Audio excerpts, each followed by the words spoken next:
క్రీస్తు ప్రభునందు ప్రియ సహోదరి సహోదరులారా, ఈరోజు మనము తపకాలంలో 3వ వారంలో గురువారంలో ఉన్నాం.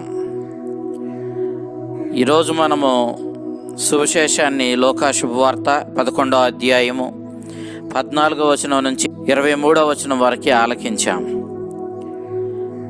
ఈ యొక్క సువిశేషంలో యేసుక్రీస్తు ఒక మోగదయ్యము పట్టిన వానిని విడుదల చేస్తూ ఉన్నాడు.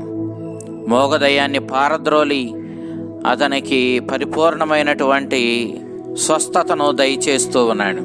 ప్రభు చేసినటువంటి ఈ అద్భుత కార్యానికి అక్కడున్నటువంటి ప్రజలందరూ కూడా ఆశ్చర్యపోయారు. వారిలో పరిసయ్యులు ఇతడు దయ్యముల అధిపతి అయిన బెల్జబుల్ సహాయంతో ఈ అద్భుతాలు చేస్తున్నాడని అతని మీద అభాండం వేశారు. కొందరు ఆయనను పరీక్షింపగోరి పరలోకము నుండి ఒక గుర్తును చూపించమని అడిగారు. ప్రభు చేసింది ఒక కార్యమే, ఒక మోగ దయ్యమును పారద్రోలడం. కానీ అక్కడ ఉన్నటువంటి ప్రజలు 3 విధాలుగా ఆ కార్యానికి స్పందించారు. కొందరు ఆశ్చర్యపోయారు. పరిసయ్యులు బెల్జబూలు సహాయంతో ఈ కార్యాలు చేస్తున్నాడని అతని మీద నెపం మోపారు. మరికొందరు పరీక్షించగోరి పరలోకం నుండి ఒక గుర్తునివ్వమని అడిగారు. యేసు వారి ఆలోచనలను గ్రహించి, నేను దయ్యముల అధిపతి అయినటువంటి బెల్జబూలు సహాయంతో ఈ అద్భుతాలు చేస్తున్నానని మీరు అంటున్నారు. కానీ ఏ గృహమైనా ఏ రాజ్యమైనా అంతర్కలహాలకు గురి అయితే అది నిలబడుతుందా? బెల్జబూల్ అనేటటువంటి ఈ మాట పూర్వ నిబంధనలో బాలు విగ్రహారాధనను సూచిస్తూ ఉంది. యేసుప్రభు అద్భుతాలు చేయడం అక్కడ ఉన్నటువంటి ప్రజలకు పెద్ద సమస్య కాదు. సమస్య అలా ఏంటంటే, అతడు దైవ సహాయంతోనే ఈ అద్భుతాలు చేస్తున్నాడా, దేవుని శక్తితో ఈ అద్భుతాలు చేస్తున్నాడా, లేక సాతాను శక్తితో ఈ అద్భుతాలు చేస్తున్నాడా అన్నదే ఇక్కడ ప్రజలకు ఇబ్బందికరమైనటువంటిది, తెలుసుకోవలసినటువంటి అంశం. అయితే క్రీస్తు ప్రభు తాను దేవుని సహాయంతోనే ఈ అద్భుతాలు చేస్తున్నానని తెలియచేశాడు. దానికి ప్రభు చెప్పినటువంటి మాట, ఏ రాజ్యమైనా తనంతటకు తానే విడిపోయి అంతర్కలహాలకు గురి అయితే ఆ రాజ్యం నిలబడుతుందా? లేదా ఏ కుటుంబమైనా అంతర్కలహాలకు గురి అయితే ఆ కుటుంబం నిలబడుతుందా? ఒక దుష్టశక్తిని వేరొక దుష్టశక్తితో వెళ్ళగొట్టడం ఇది సాధ్యపడే విషయమా? ఆ విధంగా దుష్టశక్తులే వేరొక దుష్టశక్తులకు వ్యతిరేకంగా పనిచేస్తే సాతాను రాజ్యం నిలబడదు కదా. కాబట్టి యేసుక్రీస్తు తాను ఈ అద్భుత కార్యాలను, ఈ దుష్టుని వెళ్ళగొట్టడం అనే ఈ కార్యం తాను దేవుని శక్తితోనూ దేవుని హస్తం తనతో ఉండగా తాను చేశానని యేసుక్రీస్తు స్పష్టంగా తెలియజేస్తూ ఉన్నాడు.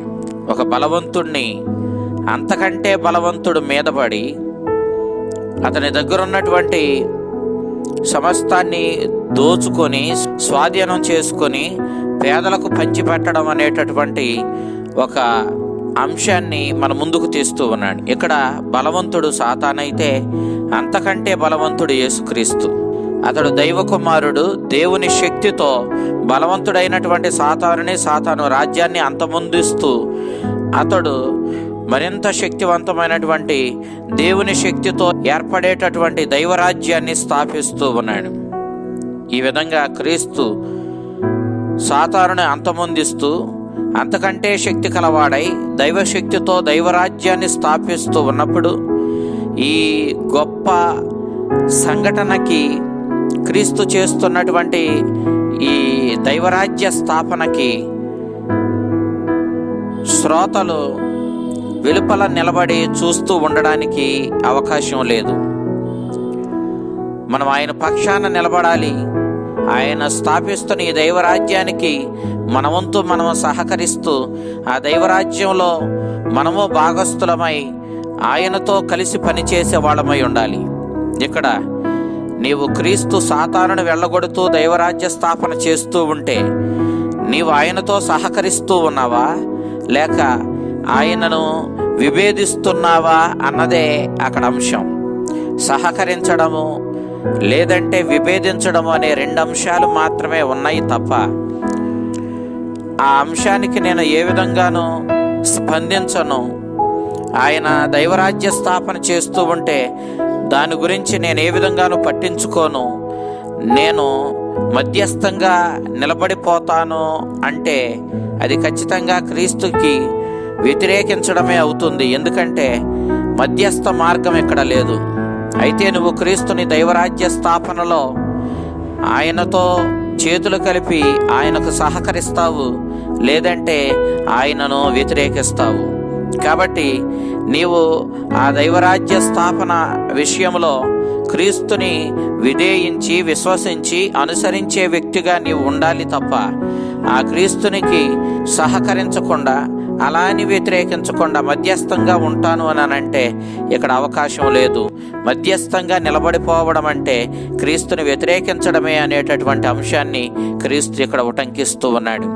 కాబట్టి ప్రియ దేవుని బిడ్డలారా, క్రీస్తుని యొక్క దైవరాజ్య స్థాపనలో సాతాను రాజ్యాన్ని అంతమొందిస్తూ దాని కుట్రలను కుయుక్తులను దాని ఆధిపత్యాన్ని పారద్రోలుతూ దైవరాజ్యాన్ని స్థాపిస్తున్నటువంటి క్రీస్తుతో మనము చేతులు కలిపి ఆయన స్థాపించిన ఆ దైవరాజ్యపు విలువలకు తగ్గట్టుగా జీవిస్తూ ఆయనతో సహకరిస్తూ మనం కూడా ఆయన రాజ్యం స్థాపించబడడానికి మన వంతు మన సహకారాన్ని ప్రభువుకు అందించాలి.